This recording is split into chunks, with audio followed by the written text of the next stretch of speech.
우리의 인생을 항해에 비유할 수 있을 것입니다.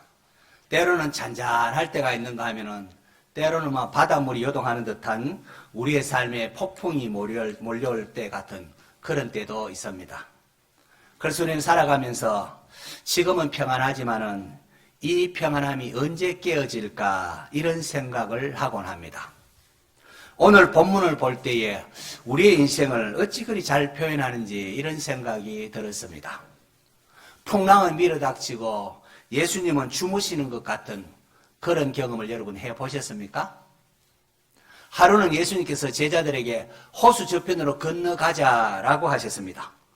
이에 제자들이 배를 타고 건너편으로 가고 있습니다. 잔잔했고 호수는 잔잔했고 예수님께서는 도중에 주무셨습니다. 그런데 얼마 지나지 않아서 마침 광풍이 호수에 불어닥쳤습니다. 배에 막 물이 가득 차 들어오고 위험한 상황이 이릅니다. 이러다가 호수에 빠져 죽을 수도 있는 상황이었습니다. 제자들은 두려움이 가득 차서 어쩔 줄 몰라 하며 예수님을 깨웠습니다. 주여 주여 우리가 죽겠나이다. 어쩌면 이것이 우리의 모습이 아닌가 생각합니다. 삶의 문제 앞에 어쩔 줄 몰라 하고 두려워하는 우리의 모습 말입니다. 광풍이 호수로 내리치며 물이 가득하게 되었는데 그때 예수님 보시니까 주무시고 계셨습니다. 아니 이 와중에 어떻게 주무실 수 있단 말입니까? 제가 좋아하는 성경 구절 가운데에 시편 121편이 있습니다. 내가 산을 향하여 눈을 들리라. 나의 도움이 어디서 올까? 나의 도움은 천지를 지으신 여호와에게서로다. 여호와께서 너로 실족하지 아니하게 하시며 너를 지키시는 이가 졸지 아니하시리로다. 이스라엘을 지키시는 이는 졸지도 아니하시고 주무시지도 아니하시리로다. 시편 121편을 쓴 시인은 이스라엘을 지키는 자는 졸지도 아니하시고 주무시지도 아니하시리로다 라고 했습니다. 그런데 오늘 본문에 보면은 광풍이 불어서 배에 물이 가득하게 되었는데 예수님이 잠을 자고 계셨습니다. 시편 기자가 잘못된 것일까요? 아니면은 누가복음의 기자가 잘못된 것일까요? 저는 이것이 복음이라고 생각을 합니다. 예수님이 누구십니까? 그분은 바람과 파도를 잠잠케 하시는 분이십니다. 그런데 그분은 또 피곤에 겨워서 그 와중에도 막 바람 불어가는 그 와중에도 주무셨던 분이십니다. 바람이나 바다를 말씀 한마디면은 잔잔하게 하실 수 있는 분이 육신의 피곤에 못 이겨서 주무시는 분으로 지금 제자들과 함께 계셨습니다. 왜요? 죄에서 우리를 구원하기 위하여 우리와 똑같은 몸으로 이 세상에 오셨기 때문에 그렇습니다. 예수님은 완전한 하나님이신 동시에 완전한 사람이십니다. 우리로서는 참 이해할 수 없는 시입니다. 완전히 하나님이시고 또 완전히 사람인 것. 예수님은 주무셨지만은 그분은 여전히 제자들을 지키시고 보호하시는 하나님이시기도 한 것입니다. 그렇게 예수님께서 두려워 떠는 제자들을 향하여 너희 믿음이 어디 있느냐 그렇게 물으신 것입니다. 평소 제자들은 자신의 믿음이 대단한 줄로 알았습니다. 하지만 광풍이 불어닥치니까 어려움이 밀려오니까 제자들은 자신의 믿음 상태가 그렇지 못했다는 것을 발견합니다. 아마 오늘 우리도 마찬가지 아니겠습니까? 우리도 문제없이 평온하고 할 때에 우리의 믿음이 참 교회에 예배 잘 드리고 우리의 믿음이 좋은 것 같습니다. 하지만 어려움이 밀려닥치면 시험을 만나면은 그렇지 못한 모습을 보일 때가 많습니다. 사실 우리 자신은 그렇게 믿을 만한 존재가 못 됩니다. 늘 하나님의 도움이 필요한 존재라는 사실을 잊지 마시기를 바랍니다. 여러분 예수님께서 호수를 건너가자 하셨는데 이 호수를 건너갈 때에 광풍이 불어닥칠 것을 몰랐을까요? 그냥 깜빡 잠이 들어서 제자들의 어려움을 보지 못했던 것일까요? 만약 그랬다면은 예수님께서 제자들에게 너희 믿음이 어디 있느냐 그렇게 책망하지는 않았을 겁니다. 아이고 내가 미처 몰랐구나. 아이고 내가 잠이 들었구나. 아마 그렇게 하지 않았겠습니까? 예수님께서는 호수 저편으로 건너가자라고 하실 때에 그들이 만날 폭풍이 있음을 알고 계셨습니다. 그렇다면 뻔히 위험을 알고도 배 타고 건너가자고 하신 예수님의 의도는 무엇이었을까요? 여러분, 예수님의 공생의 가장 중요한 것은 제자들을 준비시키는 일이었습니다. 12사도들, 장차 이들은 주님의 몸된 교회의 초석으로 사용될 사람들입니다. 이들을 통하여 전 세계에 하나님의 나라가 세워져 나갈 것입니다. 자, 그러기 위해서 제자들에게 필요한 것은 그 어떤 삶의 어려움을 만나더라도 이겨낼 수 있는 굳건한 믿음이었습니다. 예수님께서는 제자들에게 눈에 보이는 그 바람과 파도가 문제가 아니라 너희의 믿음 없음이 문제다라는 것을 가르쳐 주셨습니다. 너희 믿음이 어디 있느냐? 예수님께서는 우리를 두렵게 하고 힘들게 하는 여러 가지 삶의 현장들, 그것을 이기며 풀어나갈 열쇠가 믿음이라는 사실을 제자들이 알기를 원하셨던 겁니다. 제자들, 예수님 따라다니면서 참 놀라운 이적도 받고 많은 가르침을 받았습니다. 그렇기 때문에 폭풍을 만나기 전까지만 해도 그래도 자신들은 스스로 믿음이 대단한 줄로 그렇게 생각했습니다. 하지만 광풍에 밀이 닥치니까 그들의 모습은 여지없이 드러났습니다. 그들 안에 있다고 생각했던 믿음은 허수아비, 껍데기에 불과한 것이 드러났습니다. 성도 여러분, 어쩌면 이것이 오늘 우리의 모습일 수도 있습니다. 교회 다닌 지 오래돼서 이제 교회 생활도 아주 익숙하고 또 교회에서도 나름대로 직분도 맡고 했으니까 당연히 나는 그래도 신앙이 좋으려니 그렇게 생각하고 있지는 않습니까? 하나님께 때로 우리의 믿음 상태를 확인시킬 때가 있습니다. 우리의 인생이 예기치 않는 어려움과 같은 삶의 폭풍이 밀려올 때가 있지 않습니까? 그때는 하나님 앞에 우리의 믿음을 보여야 할 때입니다. 하나님께서 삶의 어려움 앞에 우리에게 묻습니다. 그래, 너희 믿음이 어디 있느냐? 믿음이 어디 있느냐? 정말로 네가 세상의 물질보다 나를 더 사랑하느냐? 세상의 명예보다도 나를 더 신뢰하고 있느냐? 그렇게 물으십니다. 힘겨운 인생의 폭풍이 몰아칠 때 여러분 어찌 두렵지 않겠습니까? 어려움이 어찌 두렵겠습니까? 하지만 그때도 하나님은 성도들의 믿음을 보고자 하십니다. 하나님께서 말씀하셨습니다. 두려워하지 말라. 내가 너와 함께함이니라. 놀라지 말라. 나는 내 하나님이 됨이니라. 내가 너를 굳세게 하리라. 참으로 너를 도와주리라. 참으로 나의 의로운 오른손으로 너를 붙들리라. 인생에 풍랑이 밀려올 때에 두려움을 이기는 방법은 오직 하나님의 말씀을 부여잡고 하나님을 믿고 신뢰하는 것입니다. 사도 바울이 빌립보 교회 성도들에게 말씀하지 않았습니까? 아무것도 염려하지 말고 모든 일에 기도와 간구로 너희 구할 것을 감사함으로 하나님께 아뢰라. 그리하면 모든 지각이 뛰어난 하나님의 평강이 그리스도 예수 안에서 너희 마음과 생각을 지키시리라 하고 말입니다.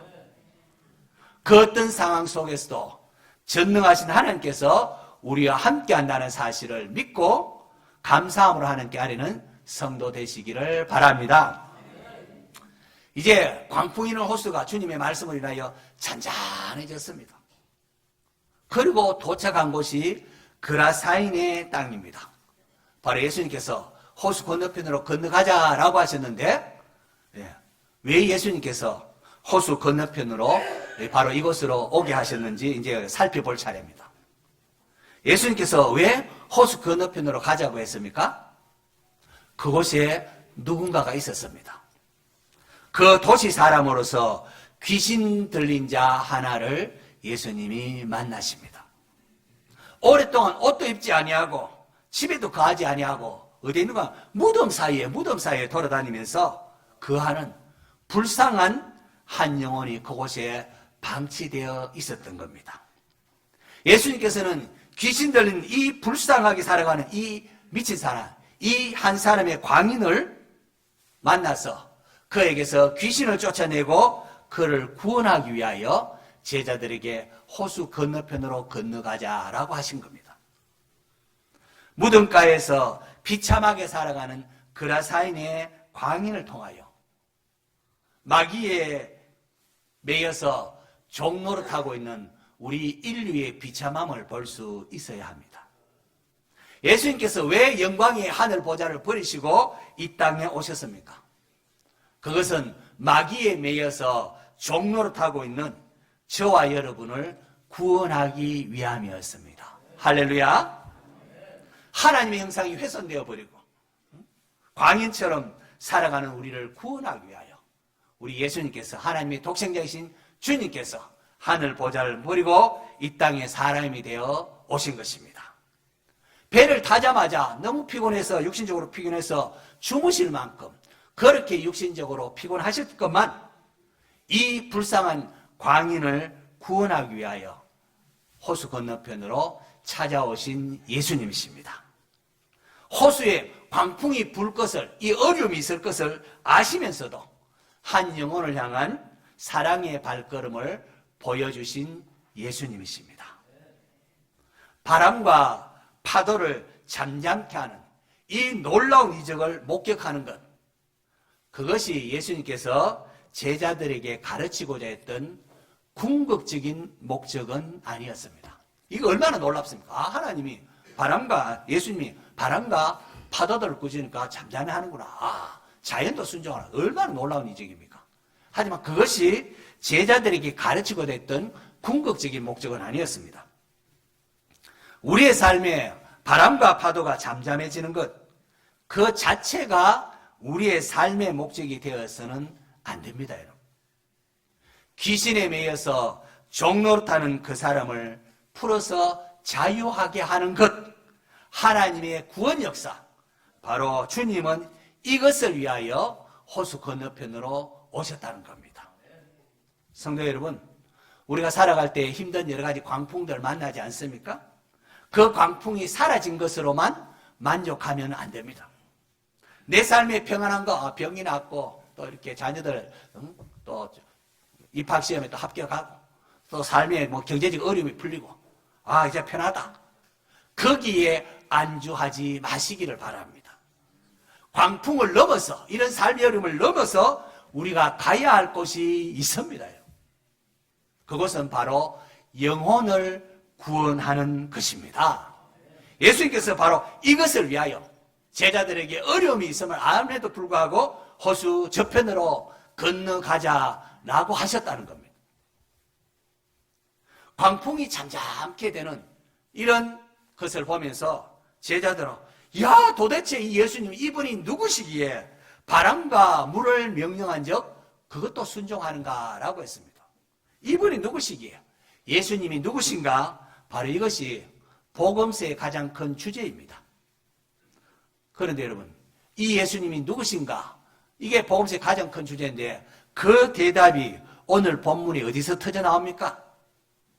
28절 우리 같이 한번 볼까요? 28절 같이 읽겠습니다. 시작. 예수를 보고 부르짖으며 그 앞에 엎드려 큰 소리로 불러 이르되 지극히 높으신 하나님의 아들 예수여, 당신이 나와 무슨 상관이 있나이까? 당신께 구하노니 나를 괴롭게 하지 마옵소서 하니. 지극히 높으신 하나님의 아들 예수여, 예수님 누구신가? 놀랍게도 이 대답이 어디서 터져 나오는 거 아니까 그라사인 지방에 있던 더러운 귀신 들린 사람의 입에서 그게 터져 나옵니다. 여러분, 우리가 말로만 예수님을 하나님의 아들이라고 하면서 그분을 나의 주님으로 영접하지 아니하고 그분을 의지하지 않으면 아무 소용이 없다는 겁니다. 예수님의 동생 야고보도 내가 하나님은 한 분이신 줄을 믿느냐? 잘하는도다. 귀신들도 믿고 뜨느니라 라고 했습니다. 예수님이 누구신지는 귀신들도 안다는 겁니다. 하지만 그들은 하나님의 아들 예수여 나와 무슨 상관이 있나이까? 라고 했습니다. 예수님 누구신지 그냥 뭐 지식적으로 그렇게 안다고 할지라도 그분을 나의 주님으로 받아들이지 않으면, 나의 주님으로 인정하지 않으면 아무 소용이 없다는 겁니다. 예수님께서 귀신의 정체를 묻습니다. 내 이름이 무엇이냐? 성경에서 이름을 묻는 것은 그 사람의 본질, 속성을 묻는 겁니다. 그러자 군대라고 합니다. 여기 군대, 레기온이라는 단어인데요. 이거는 당시 로마의 한 6천 명으로 구성된 군단을 이끌 때 레기온이라는 단어를 사용합니다. 지금 이 사람에게는 그만큼 엄청나게 많은 귀신에 지금 사로잡혀 있었다는 겁니다. 예수님께서 이것도 몰라서 물으신 것도 아닐 겁니다. 제자들을 교훈하기 위하여 가르친 것이라 생각합니다. 귀신들은 예수님께 자기들을 무저갱이에 보내지 말아달라고 하면서 마침 거기에 많은 돼지떼가 있음을 보고 우리를 그냥 돼지에게 그냥 들여 보내주소서 라고 구했습니다. 예수님께서 그렇게 하라고 허락하시니까 더러운 귀신들이 그 사람에게서 그냥 나와서 어디로 들어가냐? 돼지떼에게 들어가버립니다. 그러자 돼지떼들이 그냥 있다가 비탈로 막 내려가서 호수에 몰사하고 맙니다. 마가복음에 따르면 그때 돼지가 한 2,000마리쯤 된다고 그렇게 했습니다. 2,000마리나 되는 돼지가 막 비탈길로 내려서 호수로 그냥 들어가 버리니까, 거기서 몰사가 버리니까 치던 자들이 놀라서 마을로 달려가서는 이 사실을 사람들에게 알립니다. 그래서 사람들이 이게 무슨 일인가 싶어서 확인차 다 옵니다. 그때 또 와보니까 귀신 들린 사람이 이제 옷도 입고 정신도 온전하여 예수의 발치에 떡 앉아있는 것을 보았습니다. 이 귀신 들린 자가 어떻게 구원받았는지를 본 자들이 그간의 상황을 설명을 합니다. 이야기합니다. 귀신들이 돼지떼에게 들어가더니만 돼지떼들이 그냥 몰살했다는 이야기 말입니다. 그러자 마을 사람들이 어떻게 반응합니까? 37절을 보십시오. 거르사인의 땅 근방 모든 백성이 크게 두려워하여, 어떻게 그런 일이, 크게 두려워하여 예수께 어떻게 하기를요? 떠나가시기를 구하더라. 예수께서 배에 올라 돌아가실세. 여러분, 왜 사람들이 예수님께 떠나가시기를 구했을까요? 그들에게는 귀신 들린 불쌍한 그 사람이 구원받았다는 사실이 중요한 게 아니었습니다. 그들에게 보다 중요한 것은 2,000마리나 되는 돼지떼가 몰살을 했다는 겁니다. 마을 사람들은 한 영혼이 회복된 기쁨보다 자신들의 재산상에 손해를 끼칠까 두려워하면서 예수님께 이 마을을 떠나가달라고 그렇게 한 겁니다. 거라사인 땅 근방의 모든 백성이 예수님을 배척했다는 사실 여러분 주목해 보십시오. 잃어버린 한 영혼과 2,000마리에 되는 돼지떼 둘 중에 여러분 어느 것이 더 귀중하다고 생각합니까? 우리가 예수 믿는 사람이니까 한 영혼이 귀중하지요 라고 말할지 모릅니다. 그러나 여러분 우리 삶 가운데 한번 생각해 보십시오. 한 사람 구원하려고 돼지떼 2,000마리 오늘 하면 한 4, 5억 정도 됩니다. 4, 5억 정도를 썼다 이러면은 목사 그렇게 쓰면 이러면 목사 그냥 두겠습니까? 예? 그럼에도 예수님께서 2,000마리나 되는 돼지떼를 희생시키면서까지 한 영혼을 구원하셨습니다. 왜요? 제자들에게 한 영혼이 얼마나 귀중한가를 가르치기 위함입니다. 잃어버린 한 영혼을 천하보다 귀하게 여기시는 주님이심을 우리에게 계시하기 위함입니다. 저와 여러분에게 이렇듯 한 영혼을 소중하게 여기는 그런 마음이 있습니까? 이 그라사의 사람들, 귀신 들린 자가 고침받는 이 놀라운 현장을 목격했습니다. 그럼에도 주님과는 아무런 상관이 없는 자로 살기로 그렇게 작정합니다. 마치 군대 귀신이 당신과 우리가 무슨 상관이 있나이까 라고 한 것처럼 말입니다. 왜 그랬습니까? 천국은 마치 밭에 감추인 보화와 같다고 했습니다. 밭에 엄청난 보화를 발견한 사람은 자기 손을 다 팔았으라도 그 밭을 사야 하는 것 아니겠습니까? 하지만 그라사 지방의 사람들은 하나님의 아들 예수님이 자기 마을에 찾아왔건만 스스로 천국을 차버리는 잘못을 범했습니다. 돼지도 중요합니다. 물론 재산도 중요합니다. 하지만 돼지 때문에 예수님을 영접하지 못한다면 이 얼마나 안타깝고 비극입니까? 사업도 중요하고 우리가 놀러 가는 것도 중요하고 그렇게 하지만 그런 것들 때문에 신앙생활에 지장을 받고 내 사업이 내 마음이 내 사업 때문에 신앙이 지장을 받고 내 믿음이 둔해진다면 그것은 그라사 사람들의 선택과 별로 다르지 않을 것입니다. 예수님께서 자기를 배척하는 사람의 말을 듣고는 다시금 그냥 배에 타고 올라갑니다. 이놈들 하고 책망할 법도 한데 주님 그냥 돌아가십니다. 결국 예수님께서 배를 타고 폭풍을 지나서 호수 건너편으로 간 것은 한 개입니다. 군대 귀신 들린 사람, 그 한 사람을 고쳐주는 것이 전부였습니다. 그 고치고는 다시금 돌아옵니다. 돌이켜 예수님께서 배에 올라타고 오려고 하는데 누군가가 예수님께 다가옵니다. 귀신 들렸다가 고침받은 사람입니다. 그는 주님을 따라다니면서 함께 있도록 그렇게 청합니다. 그때 주님께서 어떻게 하셨는지 39절에 보니까 집에 돌아가 하나님이 내게 어떻게 큰일 행하였는지를 말하라 하시니 그가 가서 예수께서 자기에게 어떻게 큰일을 행하셨는지를 온 성내에 전파하니라고 했습니다. 예수님께서는 귀신 들린 사람이 예수님 따라다니면서 함께 거하기를 요구했지만 거절하셨습니다. 왜요? 너는 이곳 그라사에 남아서 할 일이 있다는 겁니다. 성도 여러분, 우리가 다 막 은혜 받았다고 다 목사가 되어야만 하나님께 영광 돌리는 것은 아닙니다. 주님께서 우리를 다양한 곳에 다양한 직분과 사명을 맡기셨습니다. 그라사 지방은 이 귀신 들려 고침받은 그 한 사람이 그루터기로 남겨주어지게 됩니다. 이제 이 사람이 그라사 지방의 희망이요 소망입니다. 이 사람이 나가서 내가 어떻게 구원받았는지 예수님을 증거하면은 그라사 땅에는 그것을 듣고 예수를 믿는 자에게는 구원의 역사가 일어날 것이고 이 고침받은 사람이 그냥 입 다물고 가만히 있어버리면은 구원의 역사가 일어나지 않게 되는 겁니다. 오늘 저와 여러분은 어떻습니까? 여러분이 속한 가정과 또 직장과 사회에서 거루터기의 역할을, 거루터기의 사명을 감당하고 있는지요? 오늘 말씀을 좀 정리하고자 합니다.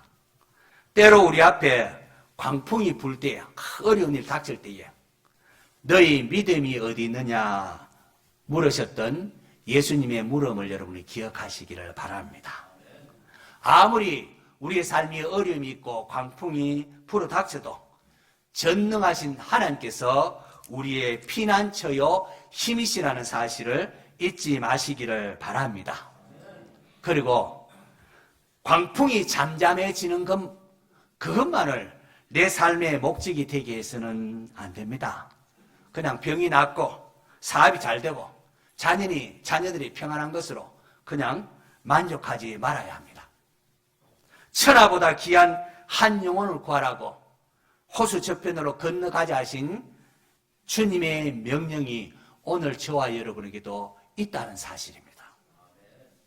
나를 위하여 하늘의 영광의 보좌를 버리고 이 땅에 오신 예수님의 사랑을 생각하면서 나도 내가 있는 곳에서 예수님을 증거하는 거루터기 역할을 감당하고자 결단하는 성도 될 수 있기를 축원합니다.